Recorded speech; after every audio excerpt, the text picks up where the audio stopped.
¿Cuáles son las perspectivas de la economía en nuestro país para este año que acaba de empezar, el 2021? Y por ello vamos a conversar ahora con Bruno Bellido, docente de la carrera de Economía de la Universidad de Lima. Bruno, ¿cómo está? Gusto de saludarlo aquí en Ampliación de Noticias. Hola Carlos, buenos días Mónica, buenos días Fernando, gusto de poder estar con ustedes y encantado. ¿Cómo están? Buenos días, feliz año ante todo también.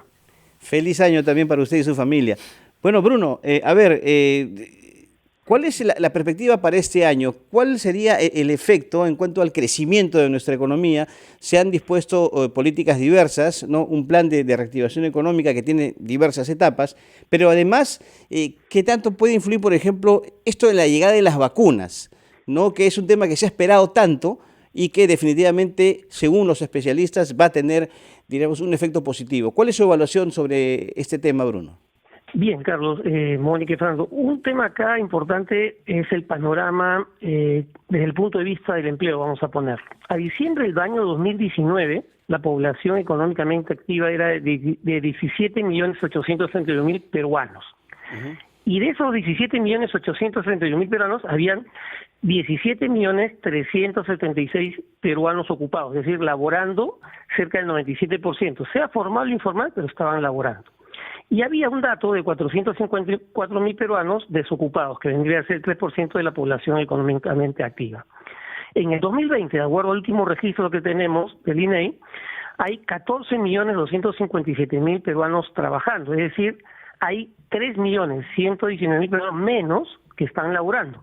Si a eso le sumamos lo que normalmente teníamos como 3%, que son 500.000 de peruanos que estaban desocupados, hay aproximadamente 3.619.000 peruanos que en este momento, digamos, están en este problema de búsqueda de trabajo, sea formal o informal, que es la situación que tenemos, ¿no? Un dato que siempre comento, también adicionalmente a esta información, es la relación de deuda PBI del Perú, que al cierre del 2019 terminó en 26.85%. La proyección al 2020 sea que este año terminamos, el que acaba de terminar, a 39.33%. Para volver a ese mismo indicador del 2019, que teníamos esa relación deuda-país, tendríamos que crecer en el 2021, de acuerdo a una proyección de Oxford Economics, 13.13%, y a partir de ahí entre 3.7 y 4%.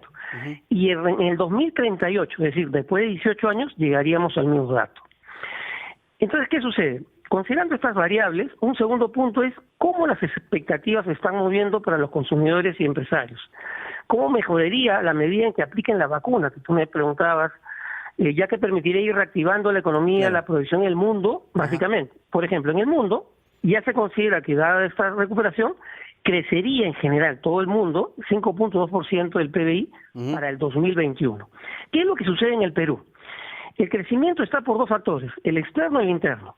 Por el lado externo, la recuperación de las economías ha generado mayor demanda de materias primas y productos peruanos, lo que ha significado, por ejemplo, que el cobre haya subido en el 2020 25.78% y en lo que va del 2021 al día de hoy 3.5%.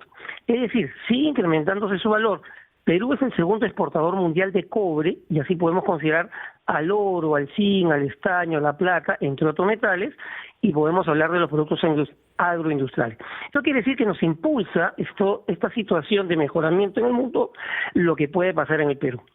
En el tema interno, debido a las habilitaciones de la fase de la activación económica, la producción ha ido mejorando, la expansión significativa de la liquidez, el crédito al sector privado, a menores tasas de interés, la recuperación del gasto público, la continuidad de la renovación de actividades, el segundo bono universal, el mayor aumento del gasto privado, condiciones crediticias expansivas y la reanudación de proyectos de inversión están haciendo que vaya... O sea, Bruno, perdón, sí.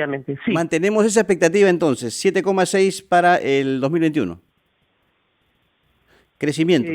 El crecimiento para el 2021 está más o menos entre 11.5 que dice el Banco Central y 13.13 que dice Oxford.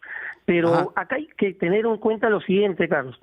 Se está permitiendo que la economía siga mejorando y por lo tanto el ingreso familiar, es decir, va a ir mejorando la situación laboral, como consecuencia de las mejores expectativas de los consumidores y empresarios, siempre y cuando se mantenga el control sanitario adecuado, la flexibilidad y focalización se mantenga en cuanto al COVID-19, si no haya rebrotes significativos en las tasas de contagio, y el escenario base supone también una estabilidad social y política, que son factores que tenemos. Entonces, los riesgos que comento... Exactamente, porque todo esto que estoy comentando... Profesor Guido, pero yo quería Adelante. que aterricemos en algo mucho más entendible para la población. A mí me parece fundamental lo que usted ha señalado en números de gente que se ha quedado sin empleo. Estamos hablando de 3.600.000 y que probablemente el efecto rebote, por las razones que ya todos conocemos, se dé. Sin embargo, está muy lejos de ser lo que fue en el 2019, antes de la pandemia. ¿Qué se debe hacer? Es decir, paralelamente, por un lado, en el ámbito político y social, por el otro lado, en el ámbito económico, y en el tercer lugar, de manera paralela, la respuesta que debe dar un gobierno que es de transición, cómo debe dejarlo para el siguiente, para esa posibilidad de reencontrarnos con el empleo, porque básicamente de ahí depende que se mueva la rueda, ¿no? Es totalmente correcto, Mónica, porque ¿qué esperamos todos nosotros? Que esas personas se reactiven, nuevamente entren al mercado laboral, pero para que entren al mercado laboral, ¿qué necesitamos? Que las empresas tomen que las expectativas y la estabilidad se van a mantener. Por lo tanto, necesitamos un clima de tranquilidad, de estabilidad, de que los inversionistas vean al Perú que se va a mantener la línea que venimos manejando macroeconómicamente, que las variables, que las distorsiones no se van a, como hemos venido teniendo políticamente, no se vayan a dar, y eso va a generar que contraten más personas, se reactive, haya más ventas, las exportaciones nos están ayudando, como comentaba anteriormente. Entonces, lo que se tiene que hacer es que el gobierno, y ahí voy a tu respuesta, es mantenga una expectativa de estabilidad, de confianza para las personas, para el consumidor, para el inversionista, y también que atraiga nueva inversión externa. Si bien la inversión pública debe ir mejorando y creciendo, que es importante, pero nosotros necesitamos inversión peruana, inversión nacional, inversión extranjera. Por lo tanto, eso solo se va a dar si las variables de expectativas se manejan en un frente en este 2021 de confianza y de tranquilidad. Yo creo que si esas expectativas que el Banco Central las comenta, el INEI las comenta, todas las tenemos claras, y el gobierno de esa tranquilidad, esa sensación, todos compraríamos, consumiríamos, tendríamos la tranquilidad de conseguir trabajos y las empresas contratar. Yo creo que eso es sumamente importante, Mónica, Fernando y Carlos, porque sin esas expectativas, todo lo que hablamos ahorita, digamos, se puede ir cambiando. Y lo bueno es que la parte externa hay buenas expectativas. Entonces, nuestros productos van a poder salir, pero necesitamos las condiciones adecuadas para que no haya distorsiones en el camino. Digamos, de aquí al cambio de gobierno, necesitamos que esas expectativas no cambien, al contrario, mejoren, que haya un escenario de tranquilidad y que toda la parte empresarial, laboral, se mantenga en una coordinación constante para que no haya distorsiones.